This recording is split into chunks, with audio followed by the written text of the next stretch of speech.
Let's do, oh, very late though. Okay, so let's do 20 minutes each, then 5 minutes for discussion, then 5 minutes for questions. So I'll monitor the time.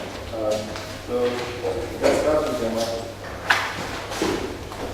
Okay, so in this search working, I'll use well, first of all, thank you very much for the invitation. The forum has been great so far, and I'm very glad to get a chance to present my work here.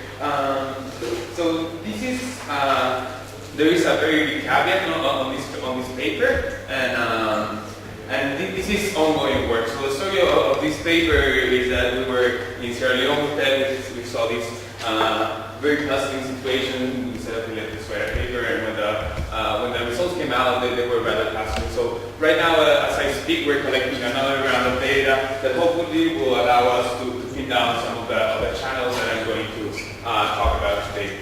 Okay, so the motivation of this paper is that in developing countries there is a very low demand for health, and this remains a puzzle for both scholars and policymakers. Right? And the is basically that the burden of disease in developing countries is way higher than in developed countries, and yet you see the investments in different health are rather low. And this has been documented by several scholars, both in economics and in health sciences. So the weighted estimations for this low demand for health range between a high income elasticity of demand for health expenditures, and we have Holland Jones, UJE 2007 paper, short life expectancy, right? So if you expect to live for a shorter period of time, it might be a rational investment decision to have low levels of investment in your own health. There could be lack of information about new health technologies, liquidity constraints, agents problems within the household, time inconsistencies, and so on. Right? So in this paper, we're going to try to point to another direction, and that is the role of cultural norms in determining health investment decisions, right? And this has been, at least in the economics literature, rather neglected, okay? So what we're going to do in this paper is to look at an unusual transportation choice situation that takes place in Sierra Leone, and what we're going to do is try to estimate the trade-offs people make between fatality risk and money, and obtain a real preference estimate of the value of statistical life, right? We're going to also exploit variations in the in weather conditions that will provide exogenous variation to the fatality risk that every individual is exposed to, right? And you will understand more this once I go into the details, right? So the situation is the following. Once you decide to go to Sierra Leone, you arrive to the airport, or when you want to leave Sierra Leone, you arrive to the airport and you have to make a choice, right? The airport is separated from the capital city, Freetown, by a big mass of water of about 16 kilometers. And to go to the city, you have 3 or 4 choices, right? You can take a helicopter, a water taxi, a ferry, or a hovercraft that has been operating on and off for a while, right? But the interesting thing is that all these options entail a non-trivial accident risk, and that have different trip duration and have different monetary costs, right? So you have to make this trade-off for sure once you get there. If you want to go by land, we work in Africa, so you know that African roads are not the greatest or the safest. And in this case, traveling by land takes about 8 hours, and they're really, really shitty roads. Okay, so this quote is taken from the website of the British High Commission, and it says, transport infrastructure is poor. None of the options for transferring between the international airport and Freetown are risk-free. You should study the transfer options carefully before travel, right? So there have been several accidents that have been widely reported in the press. Even the website that is supposed to promote tourism in Sierra Leone, visit SierraLeone.org, tells you helicopters in Sierra Leone have a bit of a notorious past with a couple of crashes very widely reported, right? And it's like that for every mode of transport. Okay, so This is the helicopter. These were 1970s Ukrainian crafts. The pilots are very adept to vodka. So traveling by the helicopter costs about $70 to $80. It's the most expensive option. It is really fast to go across the estuaries in the helicopter. It takes you about 8 to 10 minutes. But it's a risky, right? Since 2005, there have been 2 reported crashes. One of those, the full football team of Togo was killed with the sports minister. Of course, everyone died, right? So this is the riskiest option, and of course, as you can see, it is not very comfortable to take the helicopter. Your second option is a water taxi, right? It costs $40, so it's a medium price. The time it takes to go across is 45 minutes, and it's the safest. There has only been one reported incident where 5 people out of 20 died.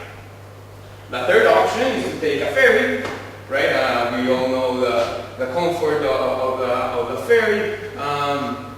It is super cheap. It's $2. It takes a lot of time, about 100 minutes, and it's a medium risk. There has been 3 accidents reported, and when I'm talking about risk here, I'm talking about the probability of a random individual taken among the passengers dies if a crash happens. Okay, so this is a medium security transportation option, and obviously it's not very comfortable. You can be pickpocketed and so on. So what are the advantages of this end? First of all, we have that everyone has to make a choice, right? So conditional on making the decision of leaving or coming to Sierra Leone, you have to make a choice. So this reduces the homogeneity of the choice. Second, the information, the travel risk is widely known, right? Like all these accidents are widely reported. Every time something happens, of course, Freetown is not a huge city, so you listen that everything that happens. If you Google Sierra Leone Airport, you'll find this stuff pretty quickly. So these are people making decisions by themselves, so this minimizes the potential agency problems that we might be observing. And one of the nice things is our sample composition. Okay, who are in our sample? Remember that this is people who is flying, right? And flying in Africa is not cheap. So we have Westerners, so businessmen, UN workers, like some random researchers, risk-loving developing economists, and in our sample of Africans, we have elite Africans, basically, right? Government workers, people who work for international NGOs, lots of businessmen. So the Africans in our sample are rather rich, right? They have income that is comparable to US or developed country standards. So this will give us some nice points of entry that we'll see how that works, okay? So let's see how we're going to think about this transportation choice problem, right? What we're plotting here is on the x-axis your hourly wage, and on the y-axis the value of statistical life, right? And this is how the lines represent the utility lines between taking the water taxi in the ferry in this case, and the water taxi and the helicopter in the case of the one between the helicopter and the water and the ferry will be in the middle, so it's irrelevant for your choice, right? So what happens if you have a very low income? If you have a very low income, your opportunity cost of time is going to be very low, right? So you will very likely choose a ferry. However, if you value your life a lot, you will choose a safer option, right? You will take a water taxi. On the other hand, if you have a very high wage, you want to get there fast because otherwise you're losing money. So you will take the helicopter, but the helicopter is very risky. So if you have a higher valuation of your life, you will go for the second fastest option,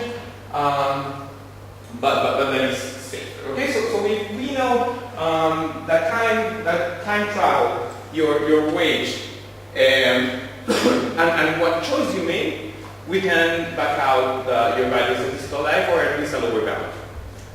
Okay, so more formally, this is a term that we're going to use. The utility that individual I taking mode J at time S derives from the trip is VI, which is basically the utility that you get from completing the trip alive.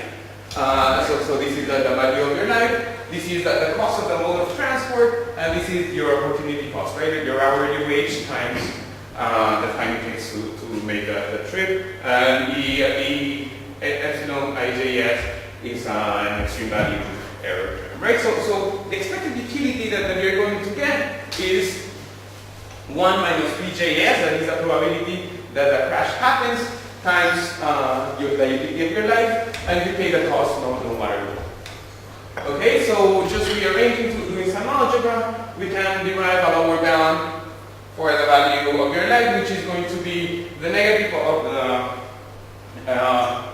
the ratio of the change in cost over the change in risk. So we take this to the standard logic framework, and we can estimate the probability that an individual I takes mode J over mode K, which is going to be given by this expression.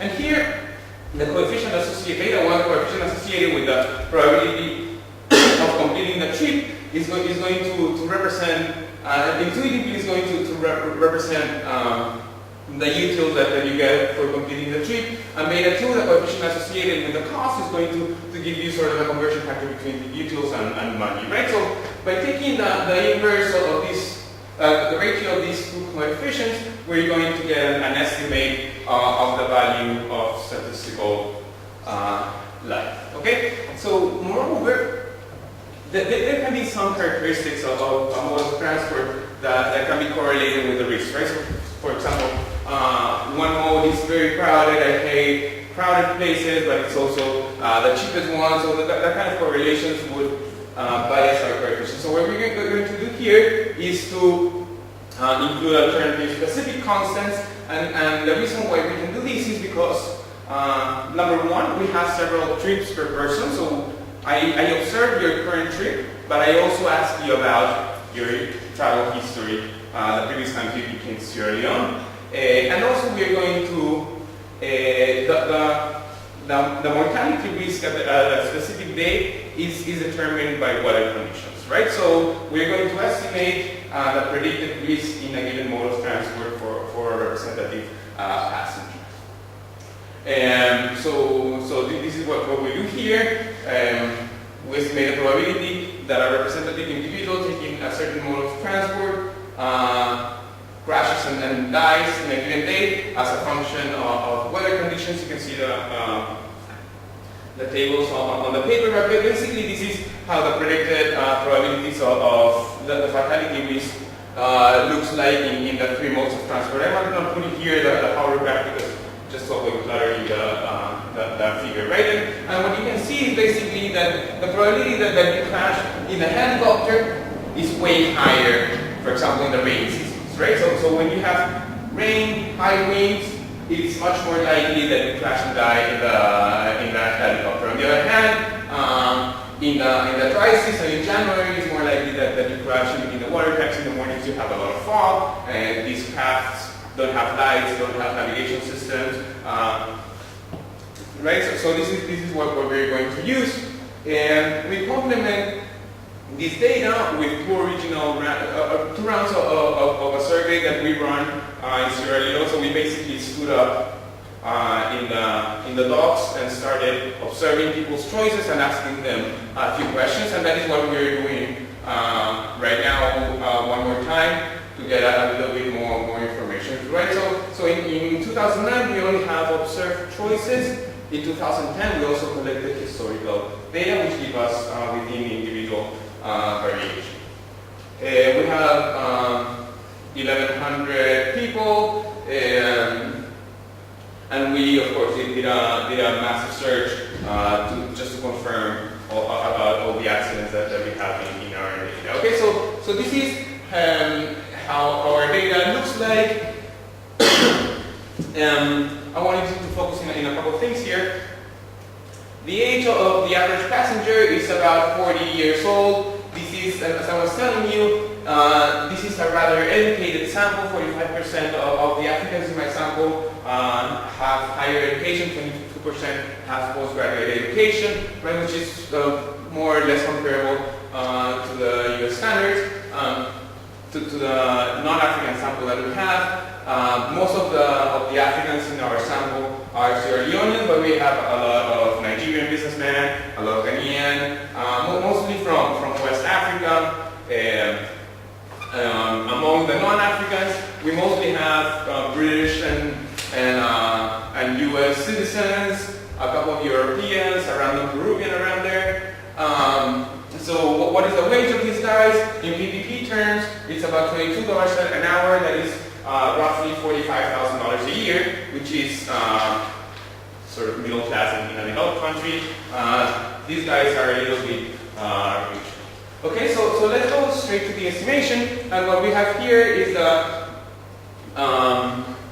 Logit framework that I presented below, separated by Africans and non-Africans, and this includes alternative-specific constants. And what we see is basically that for Africans, the coefficient associated with the probability of crashing is basically 0, right? And this is reflected in the ratio of the coefficients, that is,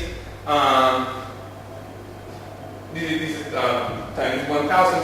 So the value of life for Africans is $1,700, whereas for non-Africans we find that is $500,000, which is more or less along the lines of what has been found in the literature, right? So starting from here, we start wondering, okay, so what's behind these differences, right? And here is where we start relating it to the demand for health.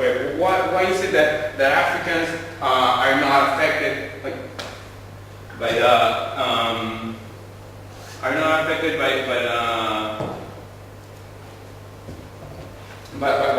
the risk, right? So as I was telling you, there are several explanations in the literature. One is income. The second one is life expectancy.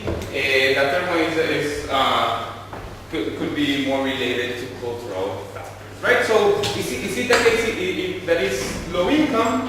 Here we include wage, mean track wage, and times our interest coefficients, and we basically, this is the African sample, and we basically see a 0 here, right?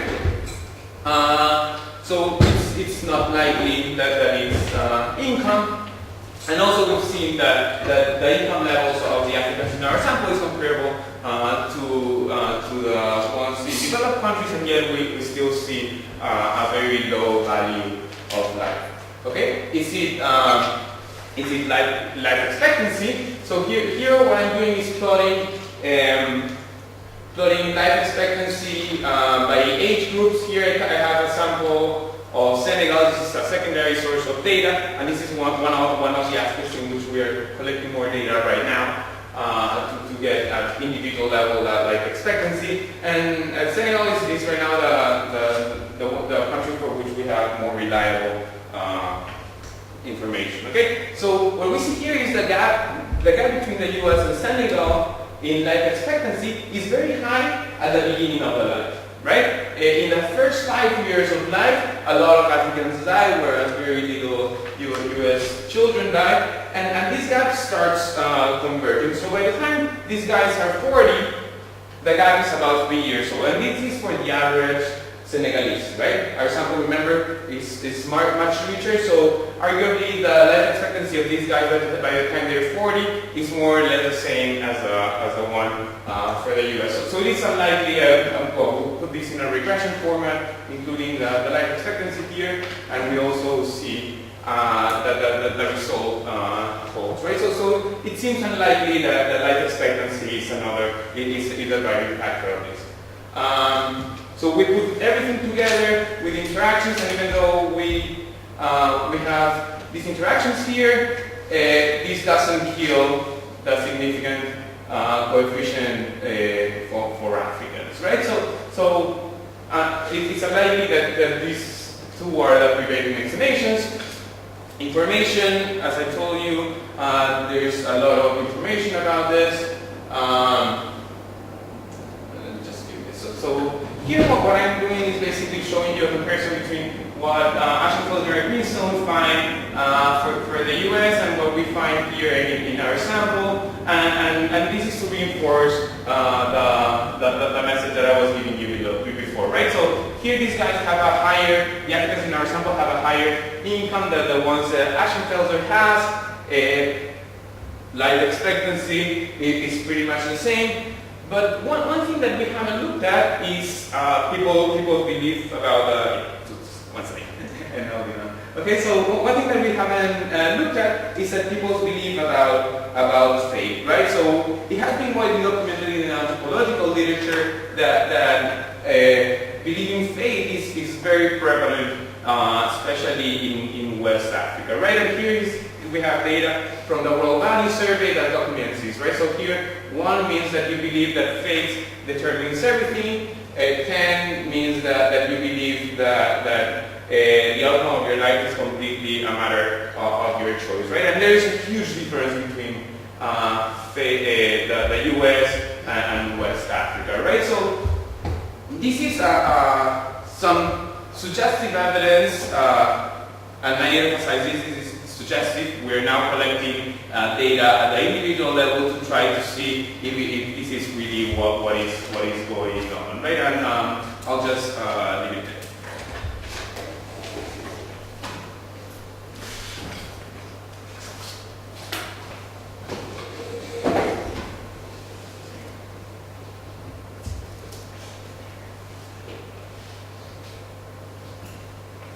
So, it's quite an interesting idea, an interesting results, but I have a few questions, so I'll raise some points on this issue.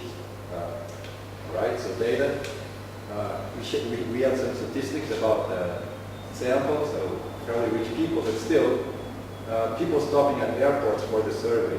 Who are these people? So it's good to have an idea of what proportion of the sample of the population you think you're getting, to see if this is really representative, and representative of what, and how important is that for the result. Second point, wage, or we didn't mention, but wages are really imputed for the sort of the sample, so how good is the imputation? What does that mean for the results? Because it's a lot of maybe an error. And then, of course, wages should be important for value of life calculations. How much price variation? That's sort of important as well. I couldn't get it exactly. I see that only 2 observations, 2009, 2010. 2010, that's a retrospective data, but I couldn't see if there's lots of data there.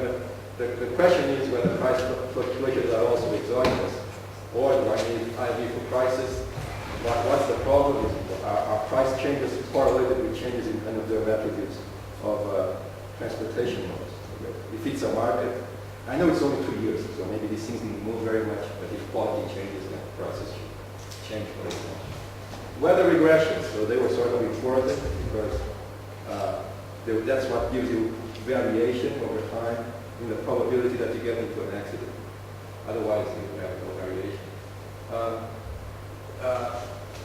There's different signs of different regressions that's sort of puzzling, so there are different weather components, so it's rains or it's windy, etc.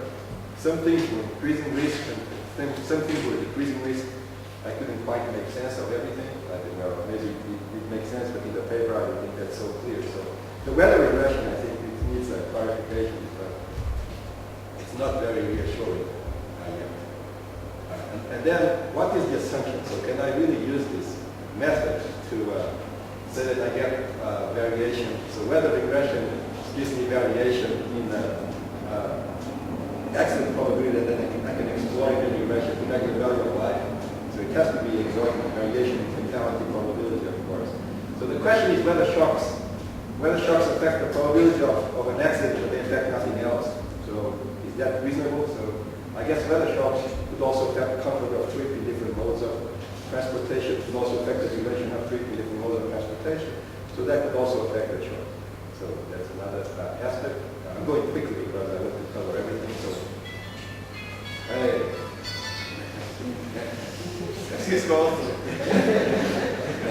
Model. So what do I have to say about the model? So this is really discrete choice model with differentiated products. There's a lot of literature. Oh, yeah, you know all this. There's a lot Oh, no, we're not doing it, sorry.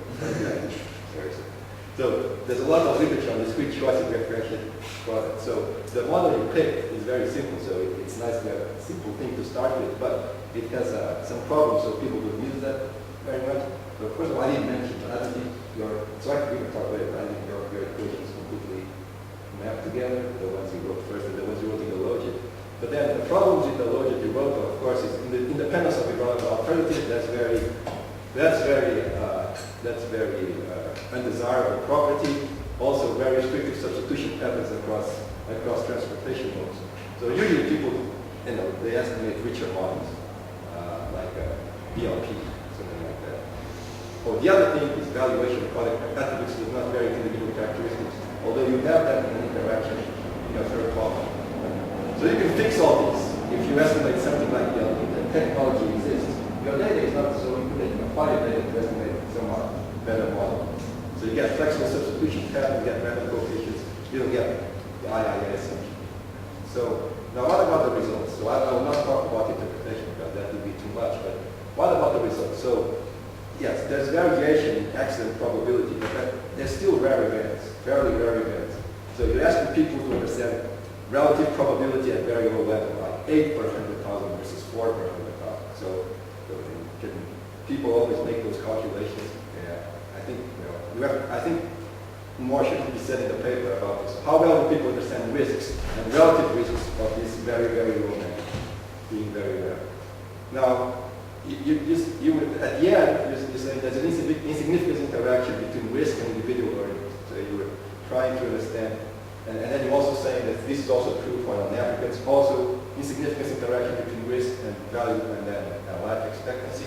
So in any value of life model, so value of life usually depends on earnings and then life expectancy. So you're saying, so your explanation is say, oh, this doesn't explain my low value of life. So I turn it on its head. Well, are your value of life calculations credible because they should depend on these variables, right? And that's it. But I thought it was very interesting, very creative. So we have some time for questions, and then maybe we can respond. So I was thinking whether you could allow for impatience to be the driver between Africans and non-Africans. It might not be fate. Maybe impatience. And the other minor question is how do you estimate the probability of having a fatal accident when you mentioned that you only have 2 or 3 accidents? So maybe you can clarify that. I think a major concern comes from the fact that there's so big difference, right, between Africans and non-Africans. But I think so. There's 99% of countries underneath seem that there's a huge variation. So is there a statistical difference between the two? Just looking at it. Yeah. Mm-hmm. Can you go down and Yeah. It doesn't matter. No, I think you know what you're talking about. Yeah, sure. Yeah, further back. The value of statistical level. Underneath. Yeah. 95% confidence, minus 100. Yeah, we're a little bit underpowered, but we take we've run a bunch of regressions with this, and the difference remains. So we hope that now that we're getting more data, we're going to tighten the standard basically. You got 2 minutes.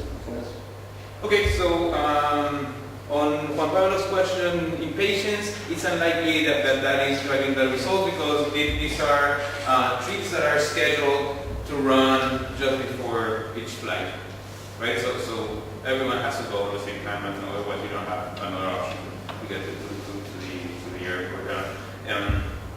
And thank you very much for the comments. These are definitely great comments. We are not attempting to have a representative sample of anything. We're taking this just as a case study, but you're right, we should do more work to try to at least give you a sense of who is these people we're looking at.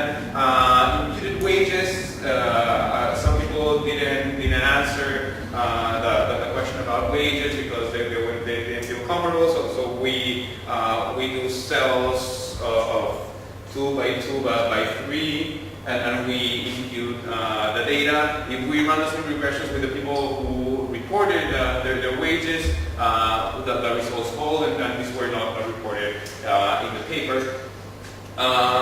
Price fluctuations, and so this is a very small market, but our sense is that the prices are exogenous, and the reason why we say this is that the hovercraft, for example, is one of the modes of transport that has had more accidents. It burned in the middle of the estuary, it crashed with no fatalities, right? So, but this made that the hovercraft was operational and non-operational at certain points in time, right? And if you think that this is a well-functioning market, you should expect to see changing prices in the other modes of transport, what we don't see, right? Like the same for the water taxi also came in and out, and the prices of the other things didn't change.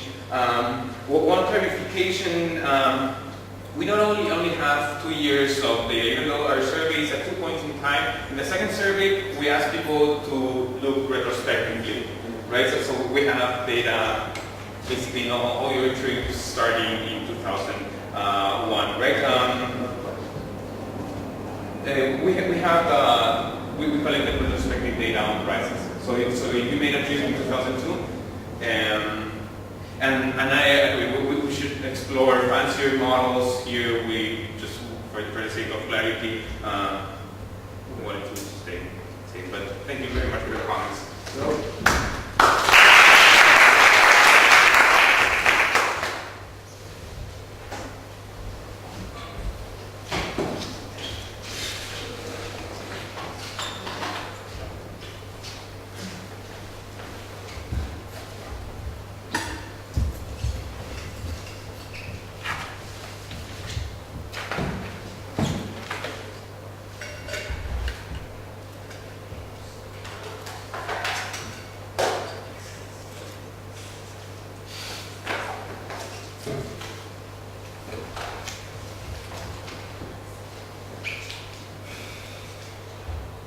Good morning, everyone. Thank you very much for coming today. My name is Nick Wilson. I'm a professor in economics at Williams College, and I'm on sabbatical this year for Jim Marco grad school.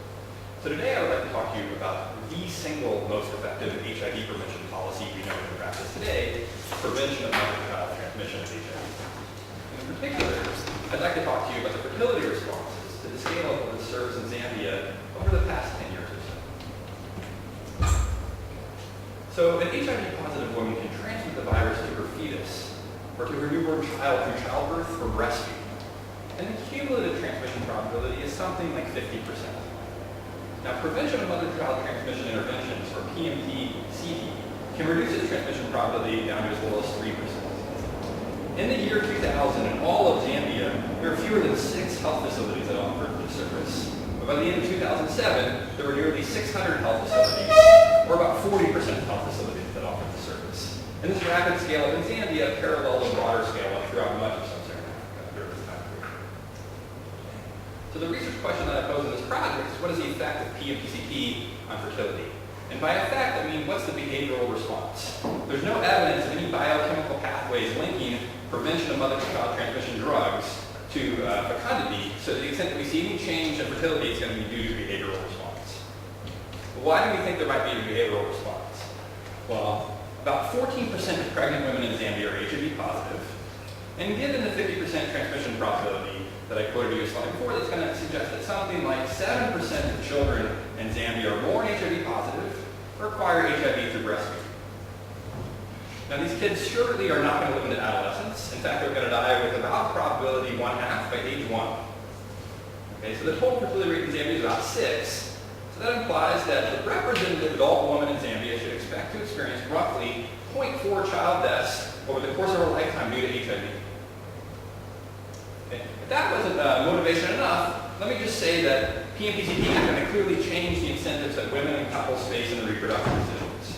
So I have a companion paper that shows that PMTCD expansion in Zambia reduced all-cause child mortality by about 2 to 3 percentage points, about 20% reduction in child mortality. So in the context of Zambia where this PMTCD expansion is reducing child mortality, I think the households are aware of this. How are they going to change the reproductive behavior in response to this reduction in child mortality risk? Well, let me just say that from the perspective of economic theory, we can't even sign the fertility response to PMTCD.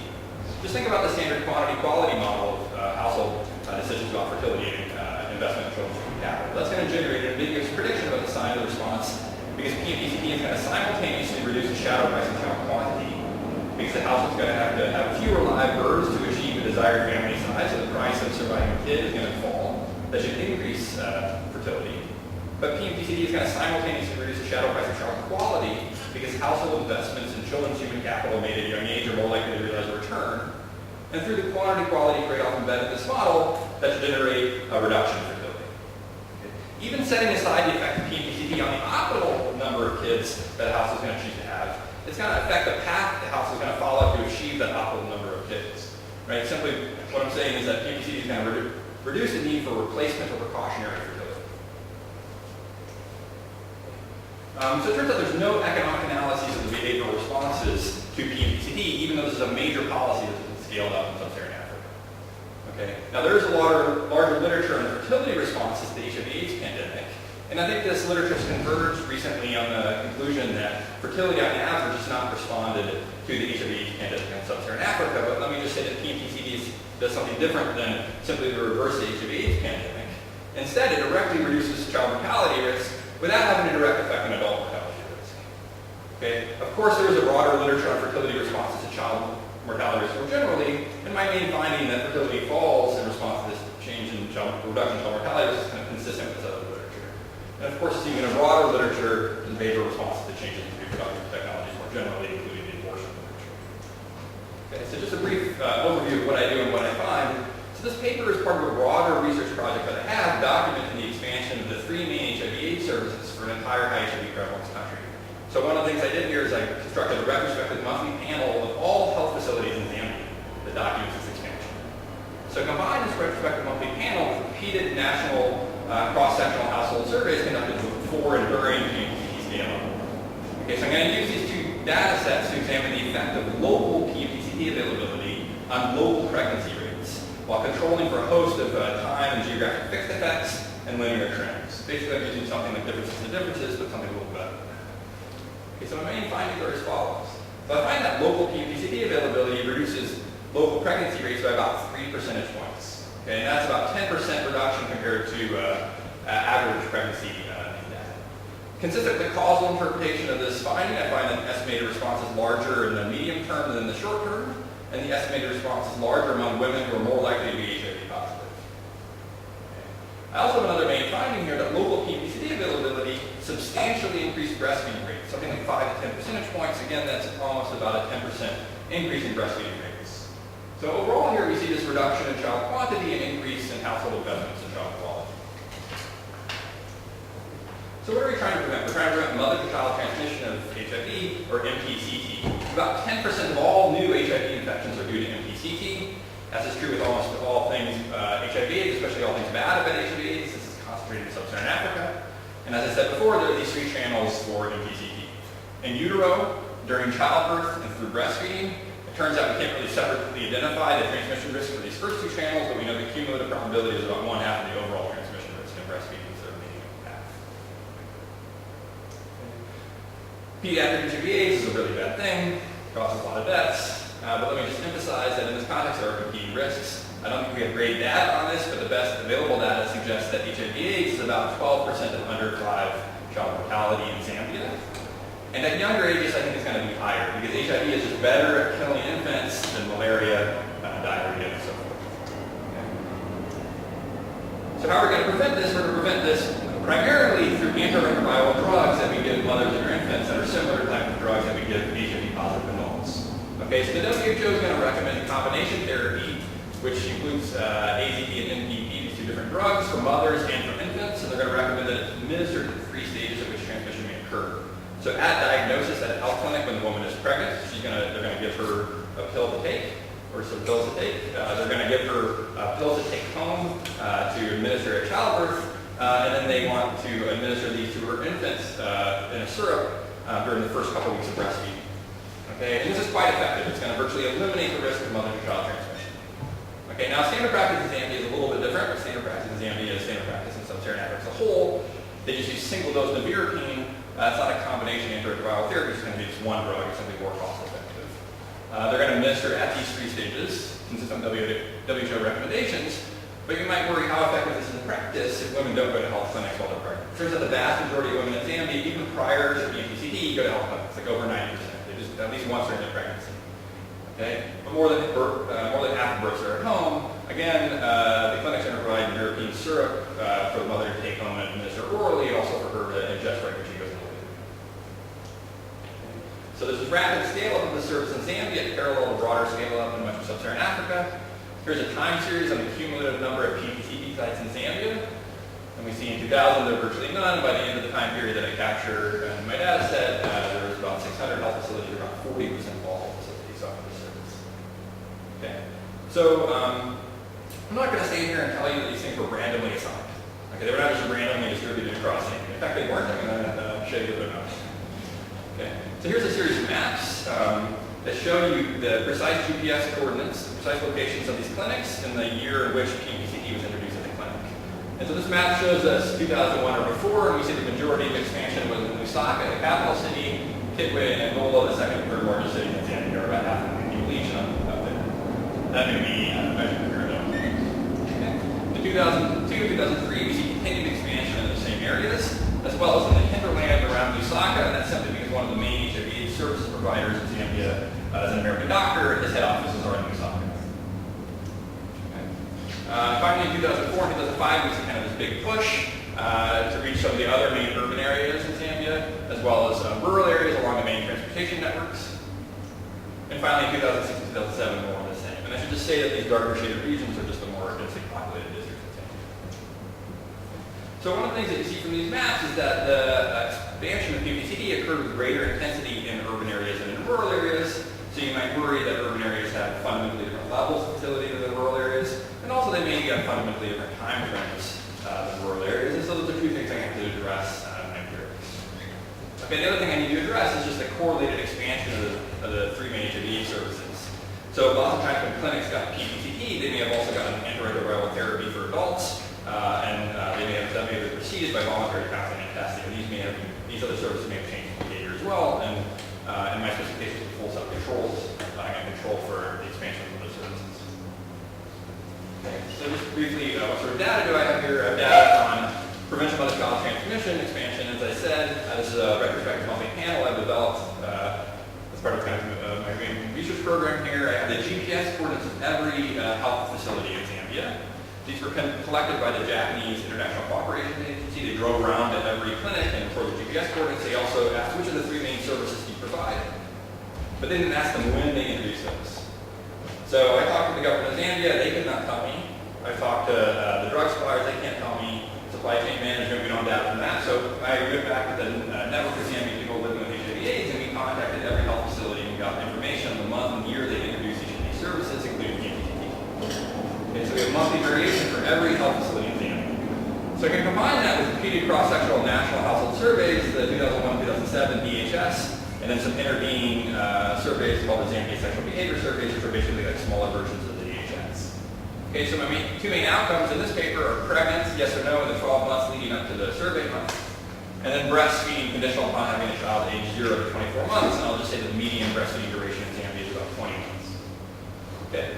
I've worked with the government of Zambia to recover the administrative records for these surveys, and so I know the primary sampling units. These things tend to be quite small. They're designed to capture about 1,000 people in the population.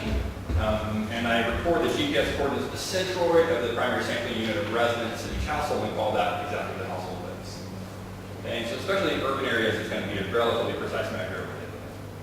And then I also know the interview month for each respondent, and each survey there's about 5 interview months. So I'm going to be able to exploit the monthly variation and PPCD expansion as well. Okay. This slide's kind of busy. Let me just say that my basic empirical strategy here is something like a difference in differences. So I'm going to regress this indicator variable for pregnant at any point in 12 months leading up to the survey month. on this indicator variable, capital P, basically, which says, is PMPCT currently available? And it's a little bit of a lag because I want to make sure that PMPCT is available at the time of conception. Okay, I'm going to interpret alpha 1 as the causal effect of local PMPCT availability on pregnancy because I have control for whether the respondent was in a location that ever offered PMPCT.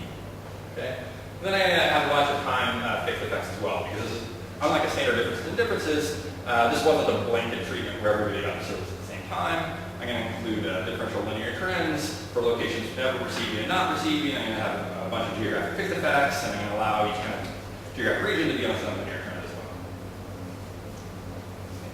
So here's kind of my main results. These are just linear probability models or ordinary least squares regressions.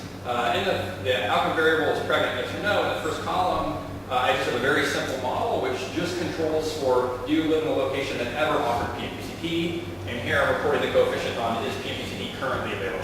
So this is kind of a simple this and this with no controls. What you see is that local PMPCT availability that is within a clinic within 20 kilometers of you is associated with about a 4.6 percentage point reduction in the likelihood that you're pregnant in the 12 months leading up to the survey date. So there's about a 15% reduction relative to mean pregnancy of about 31% in these data. Okay, in column 2, I include some individual controls of these statistical significance, greatly attenuated as well. In column 3, I add some geographic and time fixed effects. We see about the same estimate as in column 1. And I add more and more controls, and by the time you get to column 6, when I'm controlling for other HIV/AIDS services, and then also whether you were an early PMPCT recipient or not. I lose statistical significance. The point estimate is a little bit attenuated there. You can interpret this the same in the full sample. I see no effect on average. I think it's just hard to separately identify the effect of PMPCT from ARP because these things have some correlated expansion. But I'm going to show you some other tables here that show statistically significant results with this full set of controls for subgroups that we expect to demonstrate larger results. Right? Because this is just a full sample of women, right? Invariant of whether they're HIV positive or not.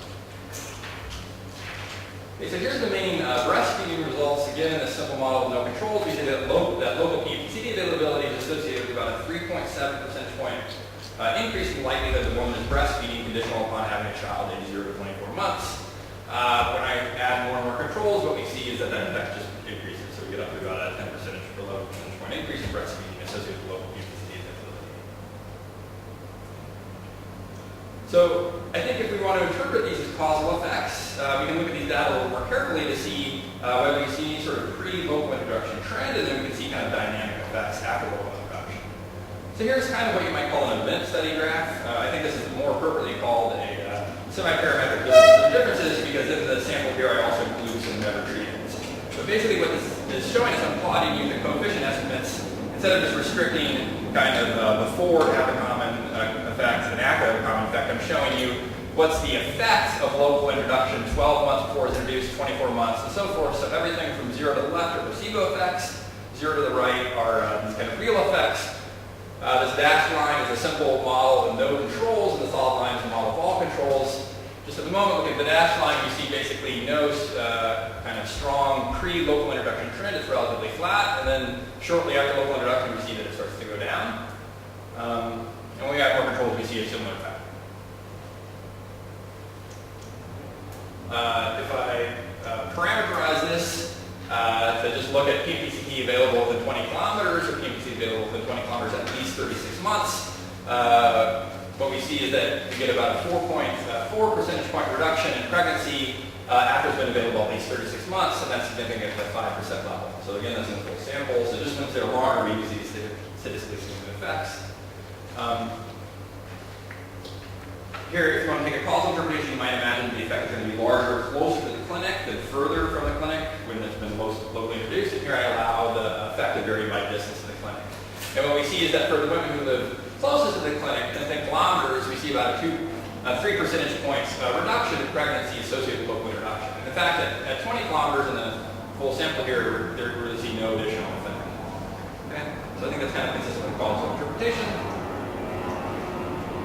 And finally, this fertility change really should only be operative for women who are HIV positive, right? We don't observe HIV status for all these women, but observe the likelihood that the woman is HIV positive because I can start to measure HIV prevalence in her demographic. Okay, Okay, and what we see here is that almost all, if you look at the model with a full set of controls, we see that almost all the fertility reduction is concentrated among women who are more likely to be HIV positive, that is women who are in demographic groups that are at or above the median level. Okay, so again, I think this is consistent with the causal interpretation of these effects. Okay, so in conclusion, this paper uses a newly assembled multi-panel document the expansion of PMTCT for an entire high HIV prevalence country. And these are the, I think, unique data as far as I can tell. At least when I started this project, no one had the data. The US government, PEPFAR, who funds all this, they don't have these data. No one is tracking it. They're just spending money. Okay, so I use these data in this paper to examine the effect of local PMPCD availability on local pregnancy rates. I find that local PMPCD availability reduced pregnancy rates by about 3 percentage points on average. Consistent with causal interpretation, I find a larger response in the medium term than the short term, a larger response among women more likely to be HIV positive. I also find this big increase in breastfeeding rates associated with local interruption. And all those analyses, the heterogeneity analyses I think I did for pregnancy, also conducted for breastfeeding. In the paper, if you want to see them, I can talk about them more later. So overall, I found that the services reduced child quantity and increased child quality. Okay, so I think that suggests that in addition to being arguably one of the greatest kind of public health interventions, humanitarian interventions in the past 50 years or something in development, this may actually be an important kind of development or growth promoting intervention in the sense that it's helping promote the demographic transition for high fertility countries. Okay. But I want to end on a little bit of a caveat by saying that I've really only estimated kind of the short-term response. We don't really know what the long-term response is because PMPCD has not been available for very long. Right? But let's just say that the short-term response holds a long-term response. I estimate something like a 20% reduction in TFR. Well, a 20% reduction in TFR is going to be about a one-child reduction in TFR. I'm not an expert on the history of demographic changes, but this strikes me as a very large reduction in fertility in response to a health service. Thank you.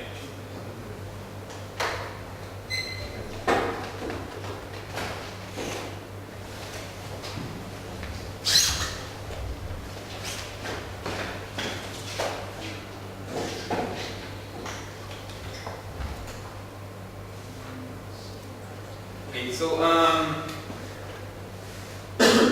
well, I very much enjoyed reading the paper. It reads very nicely, very concise. The results are very well presented. And let me just summarize in a couple minutes for you what Nick just said. So, the paper analyzes the effects of the scale up of the PMCTC program in Zambia on fertility. That the identification comes from geographical expansion, and then it uses the definitive strategy combined with a large set of fixed effects that very practically allows you to interpret the coefficients as causal.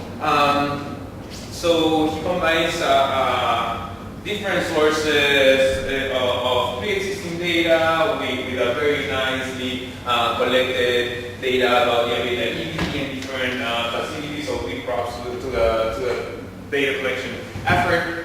So what the results suggest is the availability of PMCTC might have reduced the number of children while increasing the investment on each child. Right. So at first these results seem to me like a little bit counterintuitive, but Nick does a great work in trying to back this up. And I think that the big contribution of this paper is, I mean, this is not my literature, so,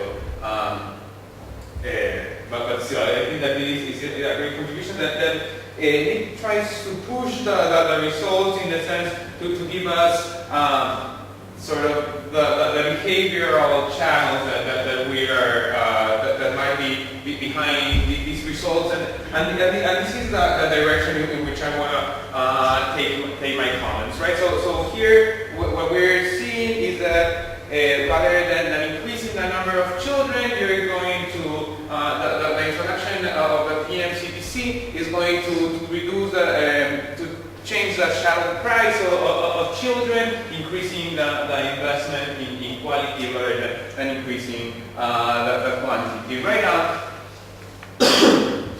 so what I'm going to suggest here are some tests that you can run.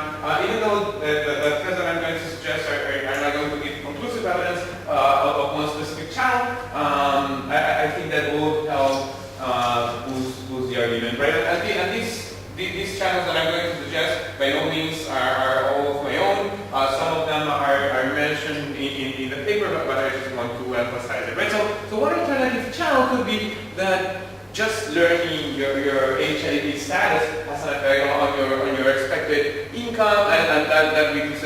fertility. I think that in the DHS you don't have you don't have income, but maybe you can have some work status category that you can use and compare people who just gave birth with those who didn't. I mean, just use the same identification strategy on to run it on the probability of working and try to see if that is behind the result. A second channel might be that the PMCTC reduces infant mortality, which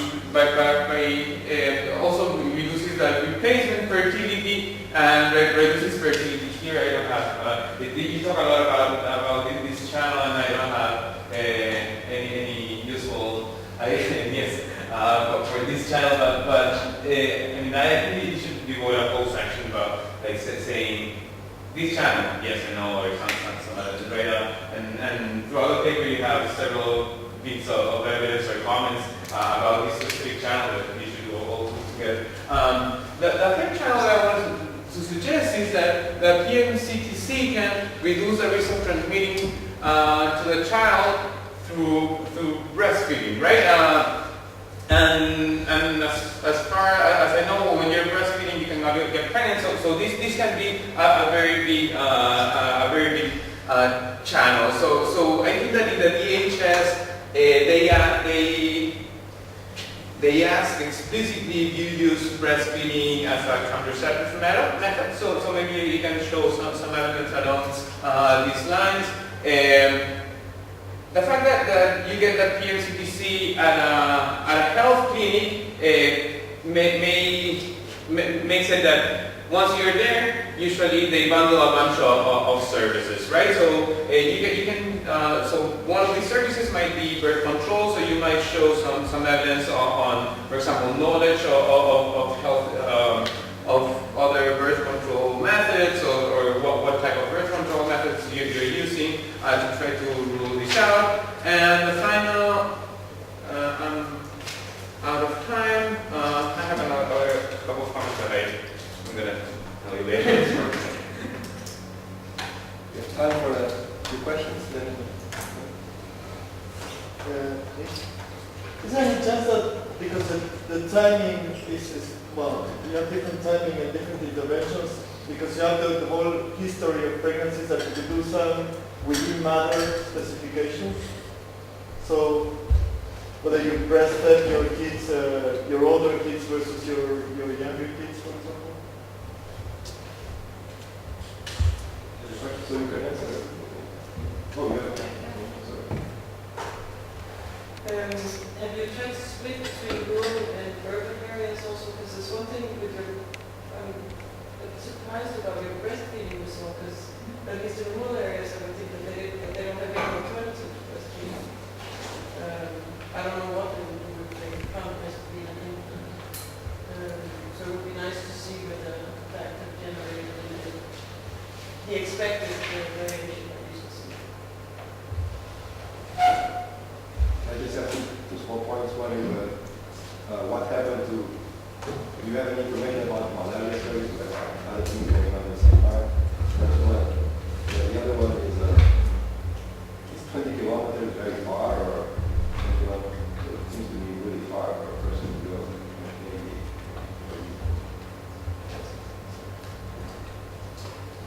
Yeah, so maybe you can answer. Okay. Yeah, so maybe I'll just work backwards a little bit. As far as the 20 kilometers, I mean, so when I allow the effective rate about 10 or 20 or 30, you see most of the effect at 10. I'll just say that I'm probably measuring, as I said, you know, we have a relatively precise GPS coordinates for clinic and households. For households, we have a little bit of measurement error, right? Because the 2007 DHS give the GPS coordinates, but they're the GPS coordinates of the centroid of the administrative unit of residence for this individual. And again, that administrative unit is the same one I use for the other surveys. But in the 2007 DHS, they added a randomly drawn vector, like 0 to 2 kilometers, to kind of scramble the GPS coordinates, because they don't have the HIV status for those individuals who don't set. So I think there's a little bit of measuring error here. I think 20 kilometers probably, in this context, is a little bit far. People probably don't want to travel as far as 20. But again, for the pregnancy results, really the effects are more complicated at 10. In terms of other services, I think that's a good comment. shouldn't see any effect on breastfeeding in rural areas because there probably is not, there's not good alternatives. I think the breastfeeding results, I didn't show you very many of them. They're not quite as clean as the pregnancy results. They're very strong, but a lot of the data analysis, especially the one by HIV prevalence or likelihood of women HIV positive, we don't get the differential response from breastfeeding. You get an across the board increase in breastfeeding variant of the likelihood of women HIV positive, which suggests one of two things. One is that maybe the breastfeeding data aren't quite as good, and then the sample size is much smaller, about 5,000 people instead of 15,000 people. But also, I think coming back to from Gianmarco's comments about what are the channels here, I think part of the breastfeeding response is maybe simply the breastfeeding device provided at the clinic. Right? So PMPCP refers to a package of interventions. I think the major intervention of the drugs. I think there's not good evidence that people, like for example, breastfeeding behavior responds to kind of breastfeeding advice. I haven't been able to find any studies that document that, but I think that's what's going on here because I don't find differential response by likelihood of women positive, and that's consistent with. So breastfeeding advice wasn't formalized in the national policy until about 2010, and then they gave the same advice for HIV negative and HIV positive women, which is breastfeeding and breastfeeding even for HIV positive, because the kid's going to die of diarrhea if they don't get breast milk, right? I guess one model was comment about the pregnancy history. So we have the birth histories in the DHS, and I could think about using that a little more. And then Gianmarco, I just want to thank you very much for your comments. I'll just say that I agree that the next step is to provide a little more structure on kind of what is the take-home message here. We see these facts, but what other channels? That's the main thing. And I'm missing, I have a small discussion, but it's hard to make much traction with this.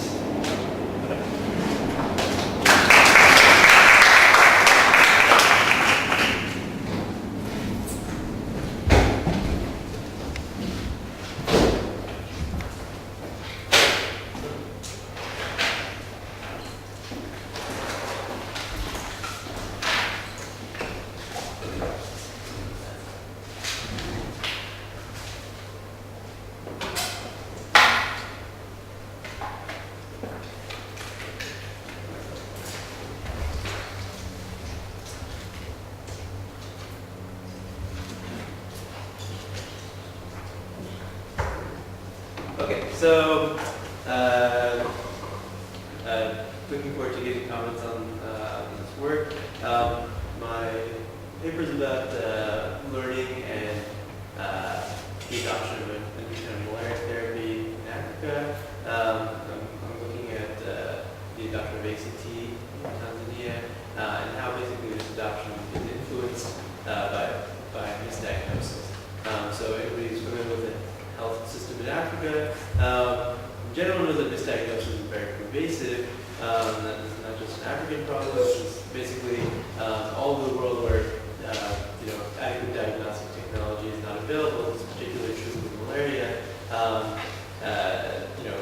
what ends up happening in many of these cases is that when you don't have adequate diagnostic technology and you're in a high prevalence environment, you basically treat fever as malaria, and that leads to vast overtreatment. So there's a lot of studies from East Africa in particular that show that basically the rate of overtreatment when you follow this diagnostic protocol of treating all fevers as malaria is above 50%. So 50% of malaria medicines are being prescribed incorrectly, essentially.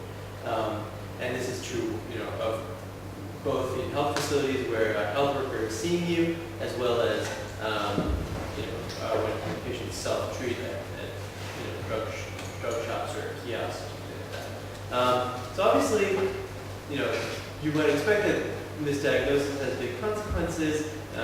For children, this might actually lead to mortality if they're not being treated for the right illness. Even for adults, there are documented productivity losses resulting from not receiving appropriate treatment.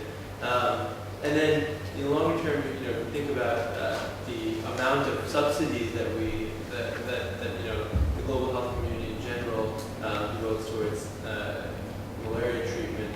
That's a big wastage of public resources on treatment for things that are not actually malaria. And finally, there's some evidence that misdiagnosis is actually one of the causes of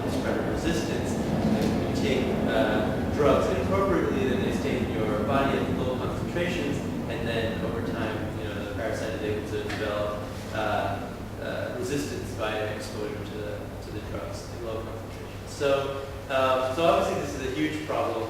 I'm going to highlight basically one additional dynamic consideration when thinking about the problems associated with misdiagnosis, and that relates to basically how individuals take up the new therapy and learn about it. So the therapy we're talking about is artemisinin-based combination therapy. I'm speaking to a room of people who do research in Africa, so I don't have to elaborate much on the fact that this is a very important treatment it's basically the most effective treatment for the kind of malaria that is most prevalent in Africa and in Southeast Asia.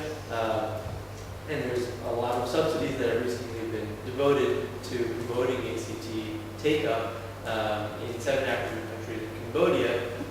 And the largest kind of implementation issue, they just did an interview with the director of the MFM program who is funding these subsidies globally, and the director said that basically the largest implementation issue they're having is related to misdiagnosis. They waste a lot of resources, and they also they don't want to promote the resistance of ACT, which is currently the most effective, but as we know, could quickly decline in effectiveness if used improperly. So basically, what I'm going to try to add in this study is this idea that misdiagnosis also has this dynamic behavioral effects through learning. And the idea is that misdiagnosis basically discourages the adoption of this new therapy via 2 channels. The first one is when malarial status is unobservable, which it is in most cases, misdiagnosis is going to reduce the expected returns to adopting, because if I'm trying to decide whether to invest in new therapy either by buying it at a drugstore or spending the time to walk to a health facility to get it, then I know that with only a certain probability I actually have malaria, and that's the new therapy that I'm going to get is only effective if I actually have malaria. So the higher the rate of misdiagnosis, the lower the expected returns to my adoption. And then the second channel is this learning channel through which misdiagnosis basically introduces noise in the learning process. So for example, if Pedro and I are neighbors and Pedro is sick and decides to take up ACT and doesn't get better as a result, I don't know whether that's because he didn't have malaria in the first place and he took this therapy inappropriately, or whether he had malaria and ACT was just not a good therapy. Right? So it's difficult for me to make conclusions about the quality of the new therapy through learning when misdiagnosis is prevalent. And so for both these reasons, basically, I argue that misdiagnosis can basically render this new therapy unappealing, even for those who would ex post reap high returns from using it. Okay, so I'm going to sort of test these 2 channels using a pilot program that basically introduced new therapy through health facilities in Tanzania. This was actually the first pilot program to do, this is basically where health facilities received ACTs and were allowed to dispense them with the usual protocol to the population. And then this was essentially the first trials were looking at the implementation rather than randomly assigning the therapy to individuals and seeing if they got better, which has been done many times, and ACT has been shown to be effective. So basically this trial took place in one district of Tanzania from 2003 to 2006. The particular therapy used was artesunate plus SP, combination therapy.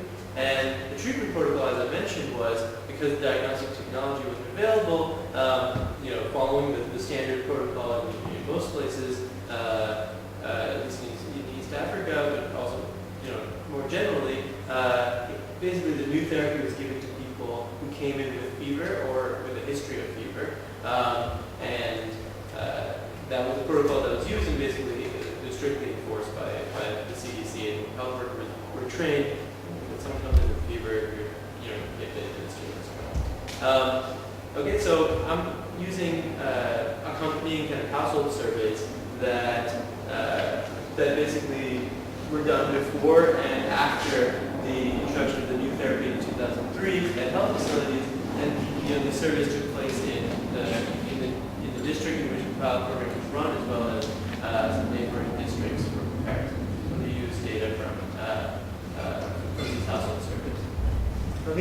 give you a basic overview of some of the,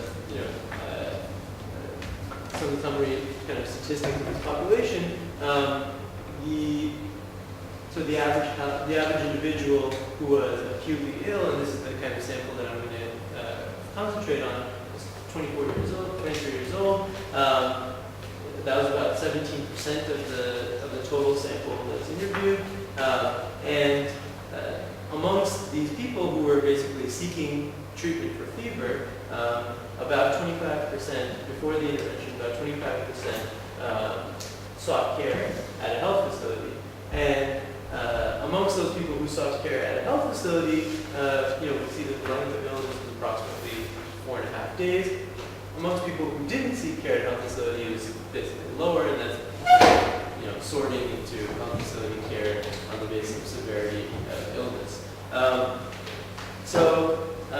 These are the basic kind of variables I'm going to use. So I just want to take a second to highlight them. I'm going to basically use health facility usage as a proxy for ACT adoption, because in the treatment areas, if you were sick and you with fever and you went to a health facility, you've gotten this new therapy by the protocol. And if you went outside of the health facility to a drug shop or some informal self-treatment, then this therapy was not available. And that's actually verified in a whole bunch of implementation studies that the CDC undertook during this period.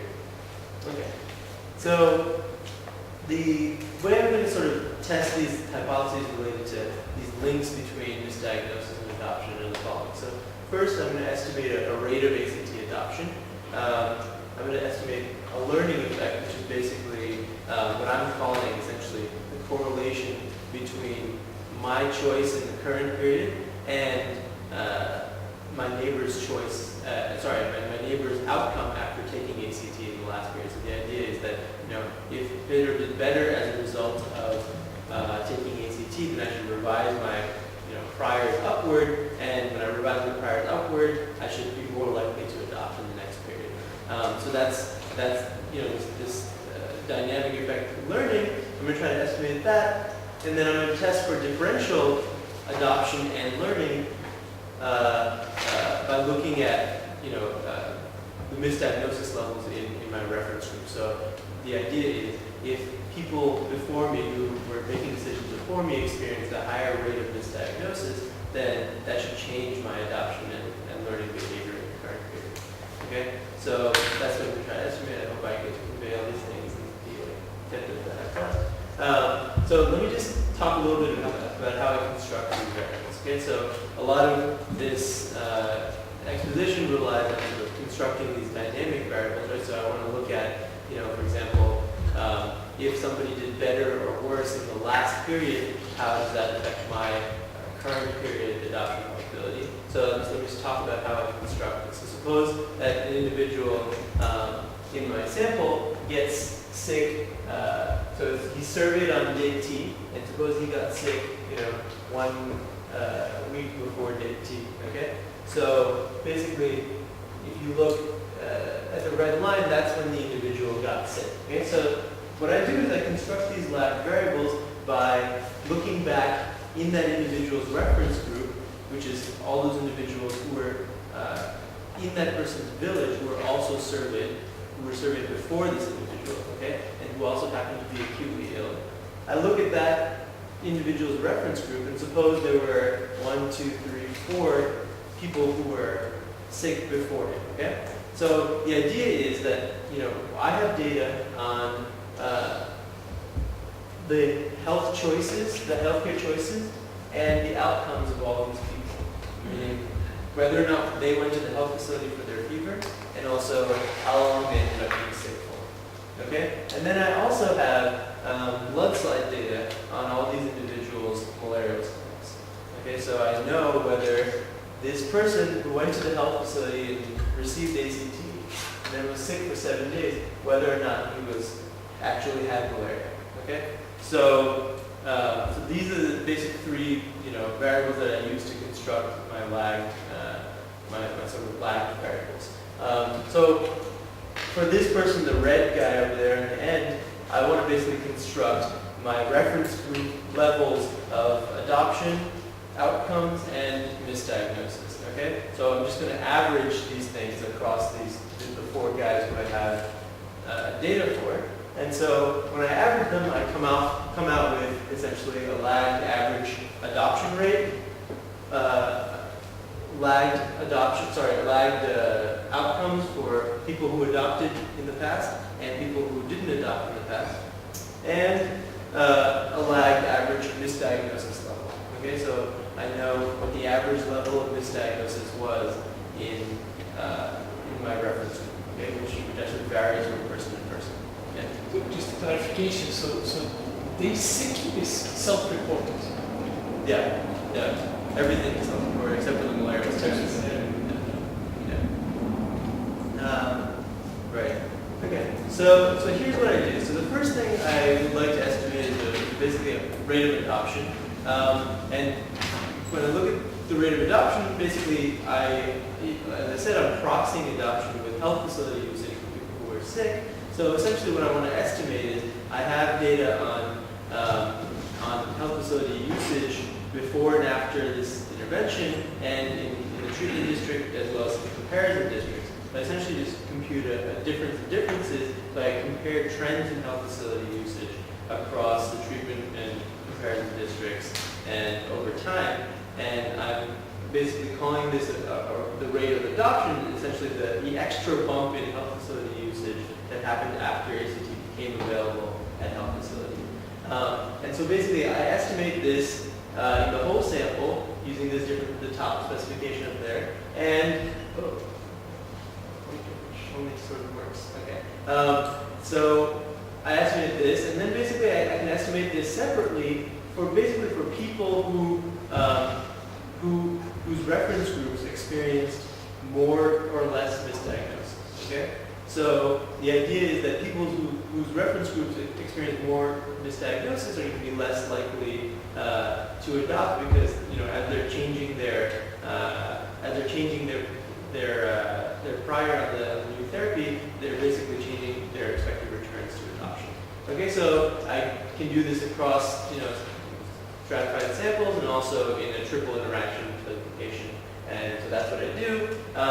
And essentially the takeaway here is that the rate of adoption is basically much higher in the sample of individuals who had relatively low misdiagnosis, okay, in their reference group. All right, and then I verify that this is actually true when we're looking at adoption in the entire sample, and I run this triple interaction specification. The second thing I do is estimate a learning effect, and then I again test across misdiagnosis levels in your reference group and whether people learned more, were able to extract more information when there was less misdiagnosis. And so the way I do this is essentially to compare the association between the outcomes of people who adopted in the past and my current period adoption probability. And then I take into account, or I try to take into account the fact that these two things, past health outcomes and current period adoption, is likely to be related for a variety of reasons that are not related to learning. And so basically I look at this, but I kind of deal with this in a variety of ways. The first thing is I introduce village by time fixed effects. So I'm only looking within villages and within certain periods of time. So I try to take out variation, that comes through, for example, seasonal changes and specific sort of epidemics coming through villages, that kind of thing. I also compare outcomes for past adopters and non-adopters. So if we think that, for example, in a particular place there was a lot of malaria at a given period of time, then everybody's health outcomes should be worse, right? So I try to difference some of that out by looking at adopters and non-adopters, and then I also difference across treatment and comparative districts because there shouldn't be any learning about therapy in places where there's no therapy. Okay, so I do all that and I estimate a learning effect, and I basically show that this learning effect is there. Okay, so there's a large effect of, basically people in your village adopting and then doing poorly negatively influences your current period, probability of adoption. And then that learning effect is differential across people whose reference groups had different levels of misdiagnosis. Okay, so that's the basic takeaway here. The idea being that if your reference group had a lot of misdiagnosis, then there was a lot of noise in this in the signal that there was a lot of noise in the health outcomes that happened in your previous period, and so it's hard to learn and it's hard to extract information in the current period. Okay. Then I do a variety of checks. I look at whether the order of survey enumeration is associated with observable characteristics, because I rely heavily on the order of survey enumeration to construct these reference groups. I look at selection. I look at illness non-response, because these illness the outcomes are self-reported. I change around the lag length as well as the definition of reference group misdiagnosis level, and I generally get similar results when I do all this stuff. So just very secondly, to talk about contribution, I don't think we know a lot yet about the diffusion of health technologies, particularly in the developing world. This is, I think, particularly important for therapy because there are a lot of counterfeit drugs out there, so it's actually hard to learn about quality in this environment. So this is one sort of step towards doing that. A lot of people talk about the sustainability of development aid, so they can give an initial subsidy and people, basically learn that this technology is good. Then over time we can stop subsidizing because information and subsidies are essentially substitutes. And what I contribute to this debate is basically that for the case of malaria therapy, but any therapy that in general that has a high rate of misdiagnosis, we might not get the sustained effect if we don't deal with underlying misdiagnosis.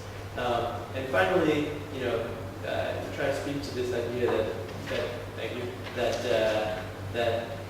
there are Pigouvian subsidies to be had here because for appropriate diagnostic technologies, because it has a value when you think about how knowledge proliferates throughout the population, that there's a knowledge value to it, to proper diagnosis. So that's it, and I look forward to talking.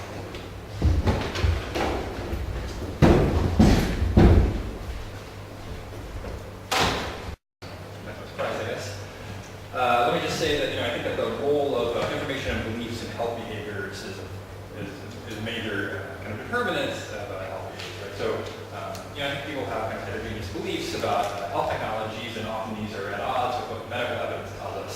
And so trying to understand how these affect health behaviors is very important. So just kind of a brief summary of what Ash does here. He examines the effect of malaria misdiagnosis on the adoption of this new malaria treatment technology that's highly effective, and then he looks at the effect of misdiagnosis on learning about efficacy of this intervention. And then he finds that higher adoption in villages with lower levels of past misdiagnosis, and he finds faster learning in villages with lower levels of diagnosis. I think this is quite interesting. I just have three major comments about this research. First is about observability. The second set of comments are about provider learning. Will provider learning be as an alternative story here? And then the third set of comments are about competing risks. Okay, this slide is a little bit long. Let me just say that he has some very important unobserved key variables here. So misdiagnosis is not one of those, but current adoption is one that he does not observe. He does not observe current adoption, and he doesn't observe learning either. And I don't want this slide as a criticism of this research. It's just more that when I was reading the paper, I was kind of struck by, I actually believe your results quite a bit, despite the fact that you don't observe the two key variables. So I just thought that was pretty interesting, but he does in fact observe the variables, so I'm wrong about that. So here's kind of my, where I'm going to push back a little bit on your story. Okay, so your story is really one about individuals learning about kind of the efficacy of the technology, kind of the role of misdiagnosis affecting that learning. And I would just say, well, if you think that learning is important, I would say in this context, I think provider learning about health technology is also important. Right? This is a new technology, and these health plans are not very good at diagnosing in the first place. So I think there's great scope for learning. And your focus is on individual learning about the treatment and the role of misdiagnosis, but I want to say we should think about the role of provider learning. And even if providers are not misdiagnosing at all, providers may be learning about treatments. And in fact, that mechanism may explain the results. Some of those are substance, right? Because so think about a story where providers are uncertain about this health production technology, they learn about the technology on the job. They're going to probably do more learning at clinics where they see more patients. Okay, either a higher rate of adoption or just absolute higher numbers. And I think that story is even plausible, even if there's zero misdiagnosis. It could all be, I think some of your results are consistent with a simple story of provider learning about treatment, the treatment technology. Maybe not all your results are consistent with that, but I just asked you to think a little bit more just about which ones aren't, to try to refute this story. Okay, and then my other main comments are about competing risks. Okay, so your kind of second results, you should have a nice model, and we kind of talked about theoretical structure here, and your second result really follows or fits in the theoretical structure of Proposition 2. And basically Proposition 2 just says, if it's true that you recover less quickly from malaria than from non-malaria, then misdiagnosis is going to lower learning. Okay? I'm not an expert on malaria. It sounds quite plausible to me. But if this is true, I hope to see some evidence in the fact people who have malaria recover less quickly. We could just see some evidence on that. But overall, I just say great work. Keep them. I'd like to see a credit. Any questions? So you talk about the reference group, but you measure the size of the group, and does it matter? Because this is evidence that you have non-linearity in the size of the group, in the sense that when your group is growing up, you learn a lot, but then you also have strategic delay in your adoption. So you wait. So if you have a very, very large group, your probability of adoption lowers. So I was wondering. I have a question, which is, can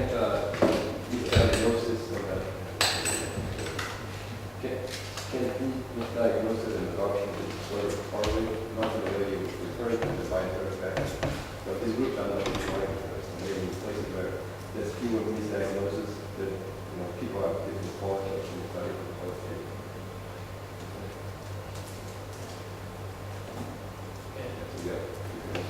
Yeah, so first of all, I want to respond quickly to Nick's comments.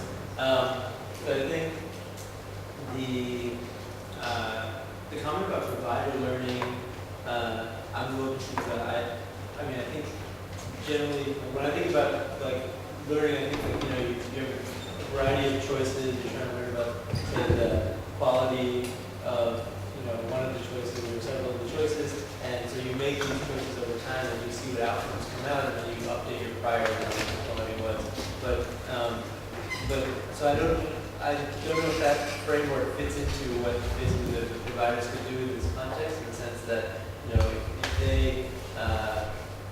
if they saw somebody with fever, they're under the protocol you have to give the new therapy out, and if you look at the CDC documentation. Essentially in a high percentage of cases, I think 90-something percent, 93% of cases, basically they, for people with fever, they dispensed ACT during this trial. So, basically they didn't have, I don't think they had the capacity under the protocol constraints to have any choice here, so I don't think there's any scope for learning something, because they could only, follow the protocol once the person showed up with fever. So in that sense, I think provider learning about this stuff is really important, especially when it comes to RDT, the rapid diagnostic test, because people don't know providers don't know how to use them, and they might learn over time if they have a lot of doctors coming in. Okay, so the question about reference groups. So I guess I couldn't get into this much, in the 20-minute discussion or whatever, but basically the way I construct reference groups is by essentially geographically and temporally. So I look at people within your village, but also who are sick in some window before you got sick. So the idea is, suppose you got sick yesterday, then you would look back at people, 4 or 6 weeks before, and you would say, who got sick in my village before me, and then basically who adopted this new therapy and how did they do. So that's how I construct a reference group. So it's essentially different for every individual. And the way that I essentially sample the reference group, that I look at, the people in your village who were actually surveyed 4 to 6 weeks before you got sick, and then what were their outcomes and whatever status. So that's the idea there. And I guess it's a similar answer to Pedro's comment. The idea is that misdiagnosis is going to be linked to the current period adoption, through the outcomes of people who adopted the previous periods. So the idea is you should be able to extract less from the people's, from people's outcomes if you had more misdiagnosis. So, and I think you're absolutely right that this current sort of lagged misdiagnosis and current period adoption are going to be related for a lot of reasons.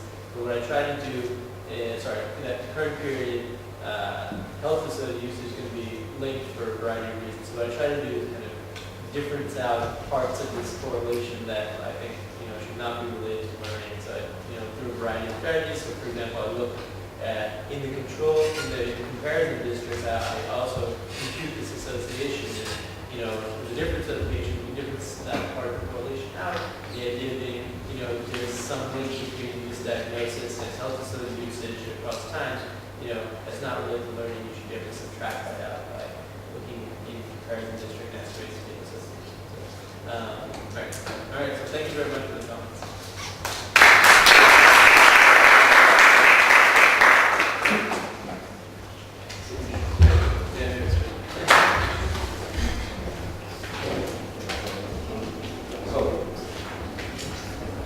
My paper is about crowding out private health investment. So the public health interventions crowd out private health investment, it will end up being also an information story. So we didn't get the result we were expecting, and then we tried to explain that. So the public health programs crowd out private health investments is a very old question. Applies not only to health, but education, infrastructure, you name it. So the standard story is public programs can crowd out private investments if there are substitutes made, and that may decrease the effectiveness of the program to start because people just substitute one for the other. So now, suppose you go away from the standard story. So what is that perfect information? And so let me be precise. Say, take the case of malaria control. Individuals, they don't really know, they do it in a village, in a very rural area, so this is going to be arbitrary. Say, think of a very, very poor place in a very rural area, and we're not really sure how serious malaria is in my community. So I try to form subjective beliefs and act accordingly. So it's very serious, maybe I'll do more preventive investments, not very serious, maybe less. Now, the question is whether government interventions, so government programs to prevent malaria, can they also have information content? Because it's a shock. So when the government comes in, it's something new that I observed, can that have some information content? Even though when the information content of that intervention is not the primary goal. So it's not the information, it's not an information intervention, a spreading intervention or net intervention. So I haven't seen that before. So that was the way I could find to explain my story, and you'll see why. Okay, so perhaps sometimes government interventions have information content that lead to an update in subjective beliefs in the context of expertise information, even when that's not their primary goal. So here's why. Okay, suppose you thought malaria was gone in your community and this is not malaria. So maybe it's not gone, right? But it's very, lots of equipment. That's what they did. So they went to spray these places. So maybe I revise my expectations upwards. Maybe malaria is serious, especially if I take the government very seriously, which is the case in Australia. So the intervention provides direct public investments in malaria control. And so on one hand, so that would be the standard story. So I thought I was going to have that. We're going to have crowd out in other types of investments. So net use, or the other thing they do is clean up the still waters. But may also be the occasional beliefs about the importance of malaria in the community. And that may lead to an increase or decrease in terms of private investment, how the beliefs change. So in that case, I was trying to suggest if you see this guy, then you can more skip. So you take more preventive action. Final result would be zero. So So, malaria control in Eritrea is very successful malaria control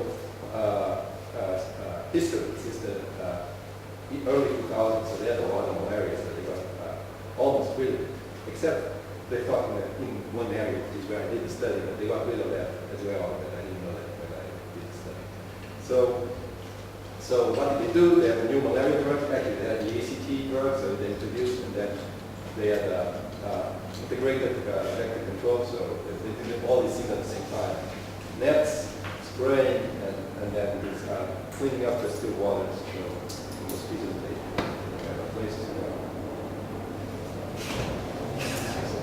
So what I'm going to do is, I'm going to analyze incremental analysis of the impact of introducing IRS and selected set of village.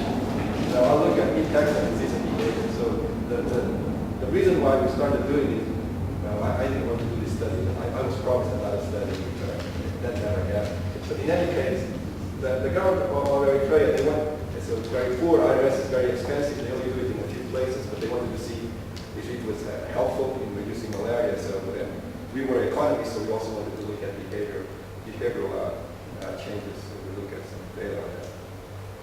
So what was the experiment? So basically spraying. So it was an experiment. So we had 100 villages, or 106 villages, and 58 treated, 58 control, so randomly assigned. And then they just went in, and that guy went in. So we were supposed to spray all the houses in the treated villages.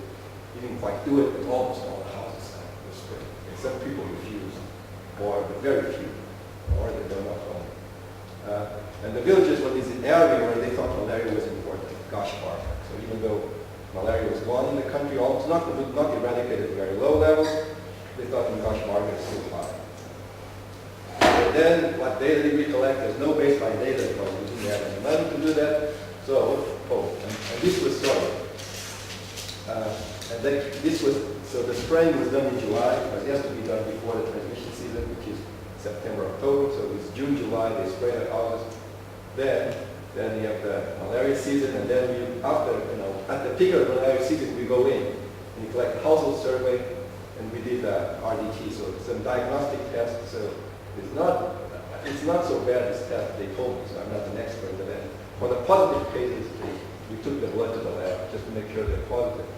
Then there's supposed to be also some collection of mosquitoes, but that was useless because it was very late, so there were no mosquitoes. They took forever to bite on hairs. That is it. So household survey plus diagnostic tests. So World Bank paid for it. Now, so the sample is balanced, but in any case, I show you some descriptors because it's helpful to see the type of context we are talking about. So I just pick some household level variables. So household size close to 5. Household members are below 5, so number is about 1. And then household members under 18, so about 2.6, 2.7. So young population, lots of children.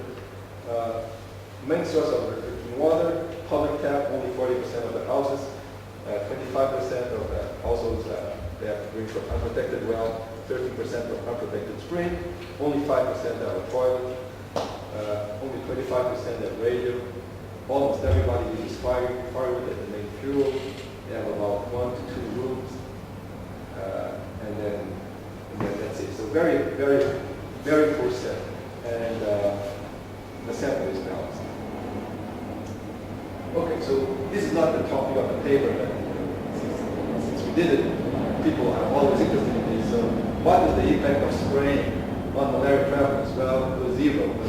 But the one reason why it was 0 is because if you look at the control, this is malaria prevalence. So this is cases per person. So there's about only 5 cases per 1,000 people.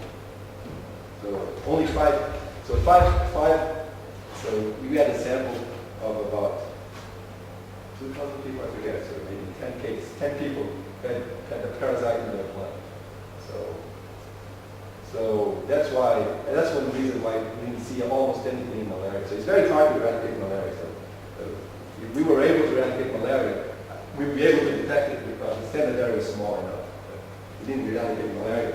They didn't expect us to eradicate malaria anyway. They just thought they had more malaria than they actually have. Okay, so what happened to net ownership of use? So I thought I would have this kind of story. The government would come in, spray the houses. And no much fewer mosquitoes around, so I'll cut back on my net ownership of use. So then we look at the data, and the opposite happened. So number of nets owned by household, it went from 1.5 to 1.7. It increased, so very, very, very puzzled. Most of them were insecticide treated nets. So for the unfortunately, there's still around some nets that are not insecticide treated. But most of the increase, at least because of remotely good nets, not long-lasting insecticide treated nets, but at least they were insecticide treated. Net didn't increase very much on one measure, but on the other measure, it did increase. So if you look at the number of nets that were used the night before, so they increased. So net ownership of use, they seem to increase. If you take all these coefficients at the same time, these p-values is not significant. But once we include our controls, it helps with the standard error. So the joint test. So net ownership of use seems to increase. Okay. So how could we explain it? So there's no crowd out. If anything, there's crowd in. The government comes in and people start doing more preventive behavior. So that was very wrong. So we went to look at information. So our survey questions of knowledge are not that great because I never thought I'd have this story to start with. So exactly, this study is not designed to study this topic. Well, first it's designed to study crowd, not to study information. But we still have some of the typical information questions we ask in malaria surveys. So mosquito mentioned that among malaria vectors, and then that was more common in treatment and in control areas. Malaria problem in the community more common, but the difference is not significant. Our children mentioned among those most affected by malaria, well, yes, much more pregnant women. Well, there we didn't see any difference. Okay, so then at 5, let me talk about this later. And then so these are 4 typical questions. Then if you take the p-value that 4 are jointly different across different treatment and control, they are. So the p-value is very low. So people seem to have different knowledge, or at least different beliefs in treatment and control villages. So the treatment induced a change in beliefs, and induced a change in beliefs in the direction that I was suggesting. That guy showed up in your house with various kind of equipment. I take the government serious. I thought malaria was not a very serious problem, or it's less serious than not that serious. But then the government is doing something in my community, perhaps malaria is more serious than I thought to start with. So I started doing preventive behaviors, and then this is how my beliefs started adjusting. The only thing we did as well, we checked whether we received messages from other campaigns about malaria. So about the use of IPMs, or about the seeking treatment very early, or about environmental management, which is cleaning up these still water. And they did it. Basically, the level of sort of information campaigns received by treatment control unit is about the same. And this is the joint test out here. So it was probably these. So it was probably it has to be these government intervention in spring, because nothing else was different across the 2 villages. All right. So here's the summary. Maybe I went too quick. Really? Because we were late anyway. So let me just summarize a little bit more slowly. Okay, summary. So we studied the impact of IRS on malaria prevalence, idea and ownership and use in a low transmission setting. So low transmission setting, so malaria is low, not quite gone, but low, but almost gone. We didn't know that in advance, almost gone. Now people remember it. So I didn't show you the graph, but 10 years ago malaria was very high prevalence. So it's true, it's almost gone today, but 10 years ago, it's not that long ago. So people still have it in the back of their minds that malaria is a very serious problem in America. Okay, so start from that setting. Then IRS has no impact on prevalence. Okay, but baseline levels are probably tiny, but that's not the topic of this paper anyway. So now IRS. So when you spray houses, indoor residual spraying, does not crowd out net use and ownership. Why? Why not? So one explanation is maybe they're complements. It's not an information story. Maybe they are complementary investments now. That's very hard to buy, because why would they be complementary? Okay, so I don't think that's true. It's very, very strange technology. Probably IRS kills mosquitoes, so I don't have to sleep in the net. So, IRS kills mosquitoes, therefore I sleep more than the net. I don't think that makes no sense. So I think this explanation makes more sense. IRS, so when the government comes in, and my beliefs change. I have uncertainty. I remember malaria being very serious. I know I don't see much of it around today, even though misdiagnosis is a problem, so fever, maybe I see a lot of fever around, but I'm not quite sure what's going on. So my beliefs are subject to change. It's a low, imperfect information setting. So when the government comes in, and this is a country where people take the government very serious, their history of fighting for 30 years with Ethiopia, and there's a dictator, so they sort of believe in the government. I don't know how much they like it, but they sort of believe in it. So when they see a campaign, maybe they start believing that malaria is important, so they start using more of their nets. So it's more important than I thought it was. So I'll start using more of my nets, and then there's suggestive evidence that the beliefs change. So this is simple but a new result, and it illustrates a mechanism that could be at work in several other systems. Oh, 5 minutes. Okay, so you can have.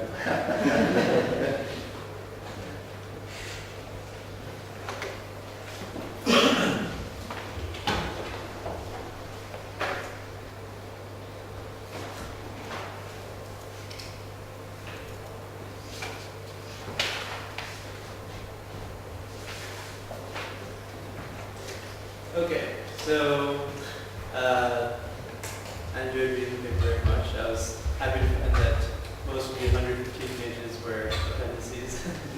But I think, so let me just quickly summarize. So here's what I took away from the paper. What it tries to do is estimate behavioral responses in one particular dimension to indoor residual spraying in a low prevalence environment in Eritrea. Villages are randomized into residual spraying treatment, and subsequently prevalence and prevention behaviors were measured. The main result is that basically while prevalence wasn't affected, bed net ownership and usage goes up in the treatment group. And the authors interpret these results as evidence of imperfect information with regard to the importance of malaria, and more generally that under imperfect information, basically government's investment need not necessarily result in product. So that's the basic summary, and just a few comments here. I don't know enough, unfortunately, even after having worked on malaria for a long time now, about how the biology of the parasite works, but I wonder basically how closely prevalence basically maps into infection probabilities, which is what you focus on in the model. So if that mapping it results in a high degree of correlation, then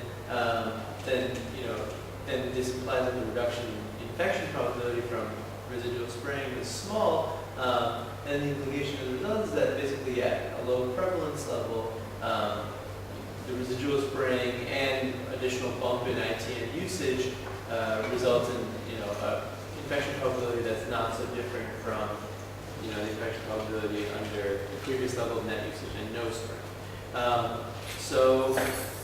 And I think this it makes sense because in a very low prevalence environment you have almost nowhere to go, and so in one sense it might be hard to detect whether you went to zero. In another sense, there might be decreasing returns to additional investment in prevention, and so it's hard to kill off the last 5 malarial mosquitoes, and that's never going to happen. It's going to be very difficult to happen.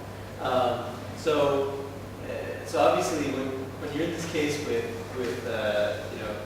these two probabilities kind of being equal, obviously the same indication applies in the information case, and no additional incentive exists to adopt ITNs after residual spraying. But in the imperfect information case, and we've already discussed it before, and I think it's interesting to think about what this means. So I think it's still true that in the imperfect information case, if you take the government's action as a signal of the level of prevalence, and if I saw, I like that picture a lot, the guy dressed up in like the, spacesuit, in the spring. And I really think that, I believe the argument that if you saw that in your village, you might think that there is some epidemic or that, it's, that there's a risk of malaria that's suddenly heightened. And so, this, I think, suggests that, that this kind of information story might be at play, but that basically the government's activities essentially generate a false impression of higher than actual levels of malaria risk, at least when it's done in very low prevalence areas. I think this is, it's interesting because, on the one hand, there's a information story that tells you that malaria should go up, but on the other hand, if you see, a government operative basically spraying your walls, you presumably think that malaria prevalence has decreased as a result of this action, and so you get back the same, kind of trade-off between using the ITNs.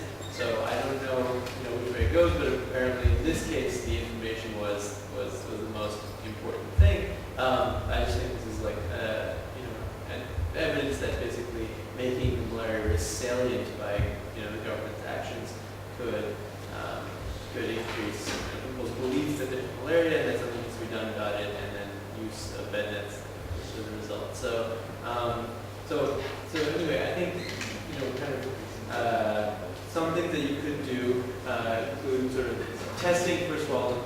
The model has inbuilt hypotheses about basically the ordering of effects on average productive time. So if you have data on time use or employment or number of sick days, something like that, you can kind of test these ideas in two groups. Then, how accurate are the RBTs, I wonder, in terms of measurement. I know that they're not, especially for very low levels of prevalence, I don't know if they're great at detecting, cases accurately. So, that would be worth mentioning in the paper when you're talking about the tests. I was wondering if the presence of holes was measured in nets, and also whether subjective infection probabilities were collected, or whether they're available from some other region, or whether you can, if the survey is going back at all, collect them. I think it'd be really interesting to see whether you see big differences in the infection probabilities subjectively when you ask people the treatment. So thanks very much for that. Maybe we got other questions? I guess I just wonder how you kind of reject a behavioral bias story. I'm pretty sympathetic to Haj's comments that it's hard to think of this as an information story given that there's no prevalence.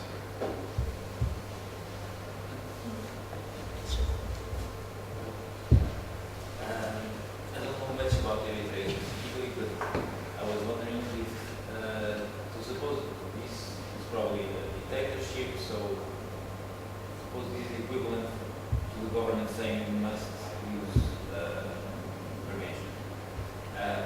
So I was wondering whether you could kind of test this by looking at different locations, like some regional variation you may have, in which you have variation on politics or context.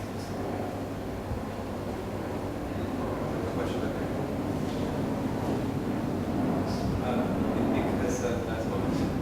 Yeah, I'm sorry.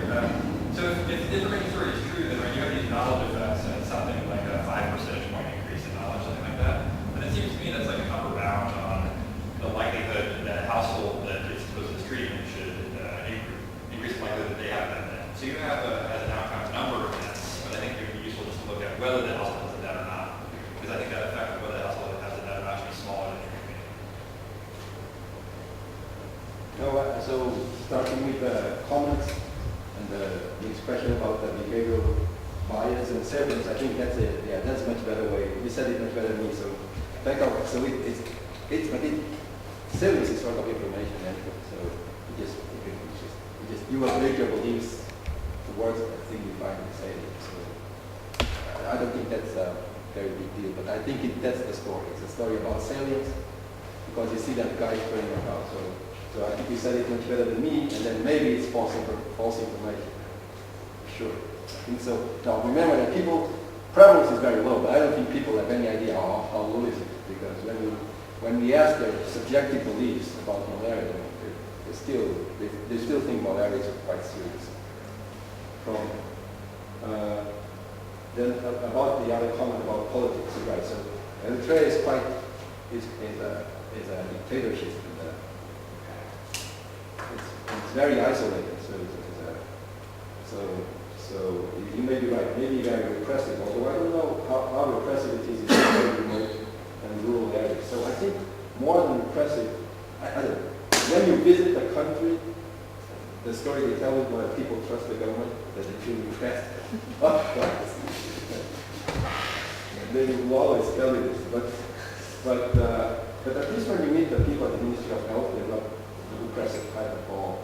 So they still live, there's still the population that may feel repressive. But that's a good idea, though. I would have no data. I would have some data to do some of the other things in this country. But I don't think RDPs are much worse than what Pavel said, because we detect cars. But it's true. So RDPs always are perfect. So we didn't check for holes in the nets. And then we don't have data on subjective infection probabilities. As I told you, this is not supposed to be this is not supposed to be the topic of the paper. It's okay. The research always goes this way. But thank you very much. It was a great comments. So, it was a great session.